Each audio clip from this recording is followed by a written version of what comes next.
नमस्कार, आप देख रहे हैं पीडीएस न्यूज। मैं हूं पीसी सैनी। श्री माधोपुर से निर्दलीय प्रत्याशी बलराम यादव ने की श्री माधोपुर में अपने कार्यालय की शुरुआत। कार्यालय का शुभारंभ ओंकारदास महाराज ने फीता काटकर किया और इस अवसर पर हजारों लोग मौजूद रहे। ओंकारदास महाराज ने फीता काटकर अपना पहला कदम कार्यालय में रखा और पहले कदम के साथ ही समीकरण बदल गए श्री माधोपुर विधानसभा सीट को लेकर। पूरा कवरेज हम आपको बताएंगे, सारी खबरें हम आपको बताएंगे। खबर को अंत तक देखिएगा अगर श्री माधोपुर विधानसभा सीट के समीकरण को आपको समझना है। बलराम यादव ने ओंकारदास महाराज को माला पहनाई और उसके बाद ओंकारदास महाराज ने बलराम यादव को माला पहनाई। क्या यह विजय रूपी माला है जो ओंकारदास महाराज ने पहनाई है? तो चलिए एक बार हम आपको लेकर चलते कार्यालय के बाद से सभा स्थल पर। कार्यालय के सामने ही जो मैरिज गार्डन था उसके अंदर सभा हुई। ये तस्वीरें उस सभा की है जो संकेत कर रही हैं कि परिवर्तन होगा या नहीं। बलराम यादव के समर्थन में हजारों लोग यहां पहुंचे, मान सम्मान हुआ और सैनी समाज के लोगों ने साफा पगड़ी पहनाकर बलराम यादव को अपना समर्थन दिया। ये साफा बलराम यादव को सैनी समाज के लोगों के द्वारा पहनाया जा रहा है और साथ ही यहां पर एक फल सब्जी की टोकरी दी गई है जिसमें 36 प्रकार की सब्जी सैनी समाज के द्वारा दी गई। टोकरी आ रही है, ये वो टोकरी है जिसको बलराम यादव ने रख लिया है अपने सर पर और इसी के साथ समीकरण बदल गए श्री माधोपुर विधानसभा सीट को लेकर। अब मुकाबला त्रिकोणीय हो गया है क्योंकि सैनी समाज के लोग खड़े हो गए हैं बलराम यादव के साथ।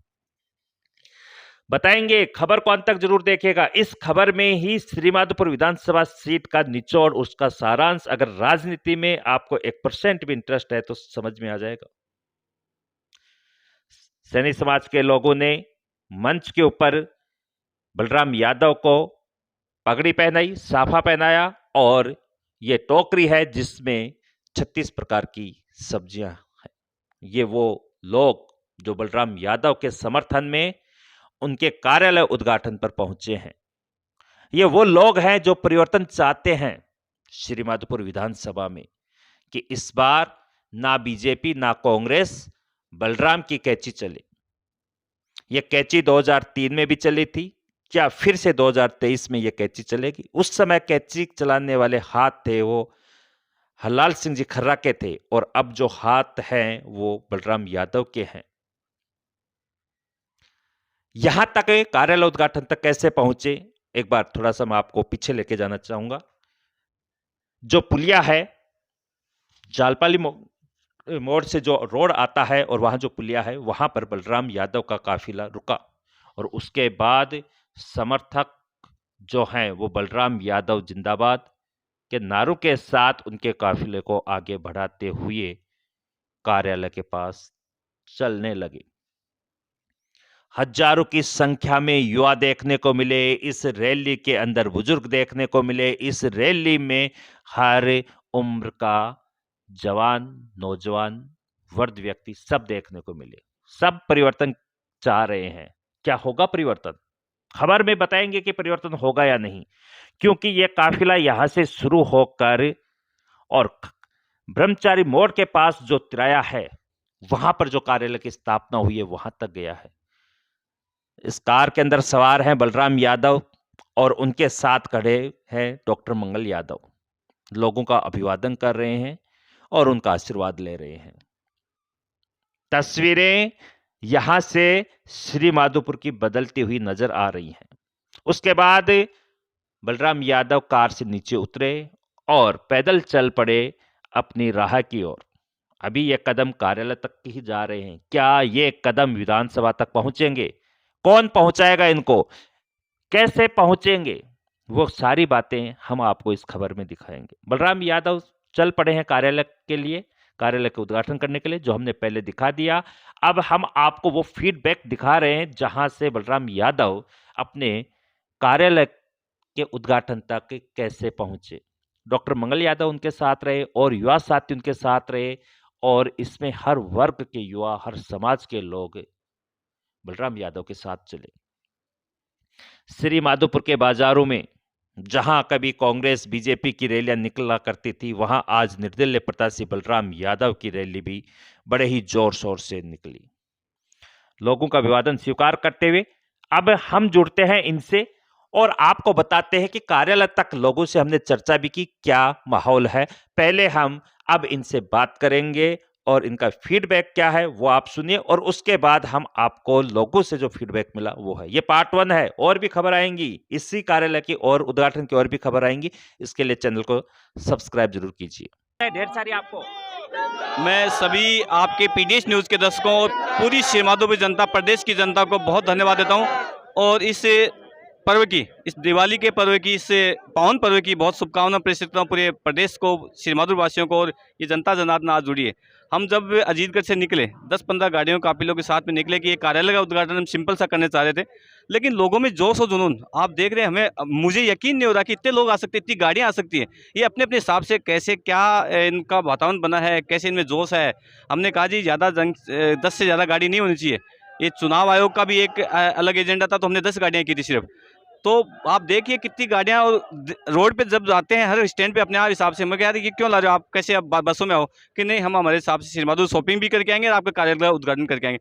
तो जनता का जो प्यार, जो जनता में जो परिवर्तन है, बदलाव की बयार आ रही है, वो आप स्पष्ट देख रहे हैं। आप पीडीएस न्यूज़ को भी मैं धन्यवाद देता हूँ कि आपने ऐसे मुद्दों को कवर किया है और जन भावनाओं को ध्यान में रखते हुए आपने हमको कवर किया। मैं बहुत धन्यवाद देता हूँ और सभी आपके दर्शकों को भी धन्यवाद देता हूँ। इस पर्व की शुभकामना देता हूँ। मैं एक चीज़ और कहूँगा, आप देखिए युवा कितने जोश में, और युवाओं के ये जो डोर है, इस ये श्री माधोपुर की और प्रदेश की और देश की डोर युवाओं के हाथ में। आज युवा कितने जोश में, साथ में बुजुर्गों का आशीर्वाद। इवन मुझे लगता है अगर हम कहीं ऐसे कहते तो महिलाएं भी बहुत तैयार थी, लेकिन हमने ये कहा कि सिर्फ 10 गाड़ियाँ लेकर हम एक कार्यालय उद्घाटन करने जा रहे हैं। ये जो आप देख रहे हैं, ये एक फिल्म का ट्रेलर है। 19 या 30 तारीख को, 19 या 20 तारीख को ये पूरी फिल्म आपको देखने को मिलेगी।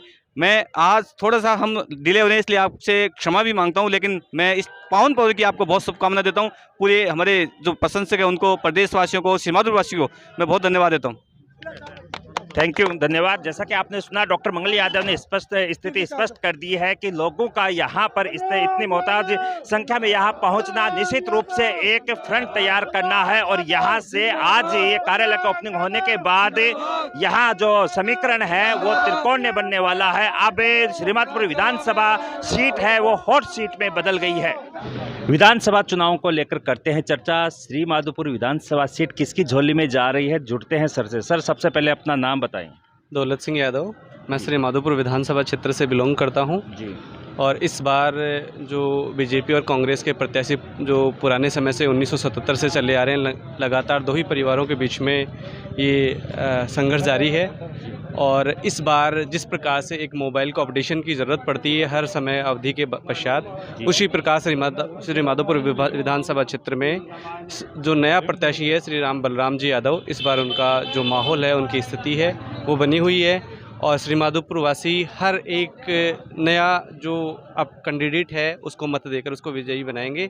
और विकास को चुनने की जो बात है वो यही है कि श्री माधोपुर विधानसभा क्षेत्र में सड़क सुरक्षा, बिजली, पानी, शिक्षा, चिकित्सा और सभी की जो व्यवस्थाएं हैं वो लंबे समय से जिस प्रकार से एक विकास होना चाहिए उस प्रकार से नहीं हो रहा है। इसलिए श्री माधोपुर की विधानसभा के जो वासी हैं वो एक नए जो प्रत्याशी है जो कैंची के निशान पर दबाकर उसको बलराम यादव को विजयी बनाएंगे। तो आपके कहने का मतलब है कि पार्टी वर्सेस पार्टी मुकाबला नहीं हो रहा है, कैंडिडेट वर्सेस कैंडिडेट मुकाबला इस बार देखने को मिल रहा है श्री माधोपुर विधानसभा क्षेत्र में। जी बिल्कुल, मैं यही कहना चाहूँगा क्योंकि जनता अब की बार पार्टी नहीं देख रही है, क्योंकि ये नेता लोग भी हर बार दल बदल करते रहते हैं। रात को बीजेपी में था, सुबह कांग्रेस में आ गया, सुबह कांग्रेस में बीजेपी। अब की बार जो जनता है वो विकास के ऊपर मोहर लगाने का निष्ठा कर रखी है उसने, और इसी प्रकार से इस वजह से बलराम जी जो यादव हैं कैंची के निशान पर दबाकर उनको विजयी बनाने की चल रही है मुहिम। शुक्रिया सर, आपने अपनी प्रतिक्रियाएं दर्ज करवाई, धन्यवाद। श्री माधोपुर की गलियों में हम खड़े हैं और गलियों में है युवा जो बलराम यादव के समर्थन में यहाँ पहुंचे हैं, जिनके आज कार्यालय का है उद्घाटन। श्री माधोपुर विधानसभा क्षेत्र कि जो सीट है वो किसकी झोली में जा रही है, किसके सर पे सजेगा ताज, कौन होगा निराश, उसी से पूछते हैं, हम करते हैं चर्चा युवाओं के साथ। सर बताइए, चलते भी जाइए, चलते चलते बात करते हैं। सर 1962 से यहाँ वंशवाद और परिवारवाद चल रहा है जी अब की बार 36 कौम ने विचार कर लिया है, जी निश्चित परिवर्तन करके रहेंगे। जी 2003 में भी कैंची चली थी और ये 2023 में फिर से कैंची चल गई है। यानी कि 20 साल बाद फिर से कैंची का दौर। फिर से कैंची का दौर आ गया है और जी। 36 कौम ने विचार कर लिया है श्री माधोपुर में भी परिवर्तन करने का। वंशवाद खत्म करेंगे। जी बताइए। वंशवाद बिल्कुल खत्म करेंगे। जो बाप बेटे की राजनीति थी उसको खत्म करेंगे। गरीब परिवार के लड़के को ऊपर लाएंगे। शिक्षा, स्वास्थ्य, रोजगार उस पर ध्यान देगा। युवाओं को मौका देंगे। जी जी। तो सर यहाँ पे जो थोड़ा आगे चलिए, यहाँ जो श्रीमाधोपुर विधानसभा क्षेत्र में जो चुनाव हो रहा है वो पार्टी वर्सेज पार्टी चल रहा है या कैंडिडेट वर्सेज कैंडिडेट हो रहा है? ये सर कैंडिडेट वर्सेज कैंडिडेट चल रहा है और 36 कौम की मांग थी श्री माधोपुर में परिवर्तन करने की, जी मजबूत कैंडिडेट लेने की। हमारे बीच में मजबूत कैंडिडेट आ गया है जी और ये निर्दलीय प्रत्याशी जो बलराम जी ये खड़े हुए हैं कैंची के निशान पे, जी। अब की बार निश्चित ही श्री माधोपुर से विजय बनाएंगे। सर निर्दलीय उम्मीदवार पहले भी खड़े हुए थे, उनको सफलता नहीं मिली, इस बार निर्दलीय उम्मीदवार हैं तो उनको लेकर इतनी संभावना कैसे है? अब की बार 36 जात ने ये मन बना लिया है कि ये वंशवाद जो चल रहा है 40 साल से उसको खत्म करने का, और युवाओं में भी काफी जोश है और सारी पूरी की पूरी जो भी श्री माधोपुर की जनता है उसने दिल से ठाना है कि अब की बार परिवर्तन 100% परिवर्तन होकर रहेगा। अब की बार श्री माधोपुर की जनता बदलाव चाहती है और बदलाव लाएंगे, हम लाएंगे। 36 कौम ने इस कैंडिडेट को खड़ा किया है, नहीं कि ये प्रत्याशी खड़ा हुआ है। सभी समाजों ने, सभी जातियों ने मिलके इनको मैदान में उतारा है। अब की बार निश्चित ही परिवर्तन निश्चित है। जी तो चलिए देखिए, श्री माधोपुर बाजार से उठ रही है परिवर्तन की आवाज। क्या होगा परिवर्तन 2023 में? ये कह रहे हैं कि 2003 में कैंची चली थी, 20 साल बाद फिर कैंची का दौर। क्या इस बार कैंची को वो सफलता मिलेगी जो 2003 में मिली थी? तमाम खबरें जानने के लिए, श्री माधोपुर की पल पल की खबर जानने के लिए चैनल को अभी सब्सक्राइब जरूर कर लीजिए।